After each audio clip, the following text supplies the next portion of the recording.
L'acculturation, c'est une crise identitaire. Les problèmes que nous avons au Mali, c'est des problèmes géostratégiques. La vérité, nous sommes victimes de notre potentiel minier. On a un sous-sol extrêmement riche que nous ne savons pas, mais que l'Europe sait. Dis-moi, quelle est la religion de Dieu au nom de laquelle vous brûlez les animaux vivants, vous brûlez les habitats, vous tuez les hommes et vous les chassez de leur terroir? C'est au nom de quelle religion? C'est au nom de quelle civilisation? C'est au nom de quel comportement? Au nom de quoi peut-on faire ça? Cela veut dire qu'on a besoin de l'espace. Vous comprenez? Ce qu'on appelle la région des trois frontières, Niger, Burkina, Mali, c'est un scandale minier. On est victime de ça. Vous comprenez ça? Tout ce que l'on dit tout autour là, c'est de la distraction. La vérité, c'est ça. Notre crise est une crise politico-géostratégique. Les grandes puissances veulent nous chasser de chez nous pour exploiter notre sous-sol. C'est aussi simple, non? Ils veulent avoir la même mise. Comment vous comprenez un pays qui n'a pas un seul gisement d'or, soit le 4e producteur d'or du monde? Comment vous comprenez un pays qui n'a pas un seul filon d'uranium sur son sous-sol et le 3e producteur d'uranium au monde? Hein? Comment ça va marcher?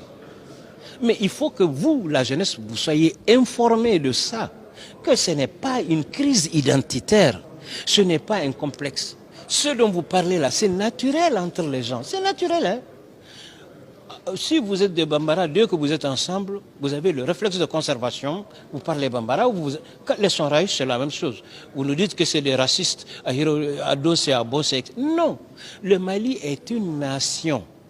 Vous comprenez bien? Quel est le Sonraï qui dit qu'il n'a pas d'amis Bambara ou n'a pas de femme Bambara ou il n'est pas installé en Bambara? Quel est le Tamassek? Non, on n'a pas ce problème-là au Mali. Dieu merci. On n'a pas ce problème. Mais on a un problème géostratégique. Maintenant, le relationnel par rapport aux manuscrits, c'est de donner l'information. Si on a dit les manuscrits, ce n'est pas des Sonraïs qui ont fait, mais c'est à Tombouctou. Cela veut dire qu'à l'époque, Tombouctou était la plus grande université du monde avec 25 000 étudiants. Et les étudiants, il faut bien des professeurs. Et ces professeurs, ils viennent de n'importe où. Ensuite, Tombouctou était le point de passage de toutes les grandes expéditions. Tous les explorateurs ont passé par là. Tombouctou a été colonisé 7 fois.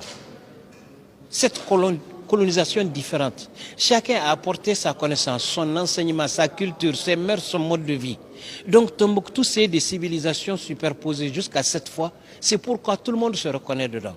Vous avez les Algériens, vous avez les Nigériens, vous avez les Nigériens, vous avez les Sonraïs, vous avez les Peuls, vous avez les Samogo, vous avez les Mossi.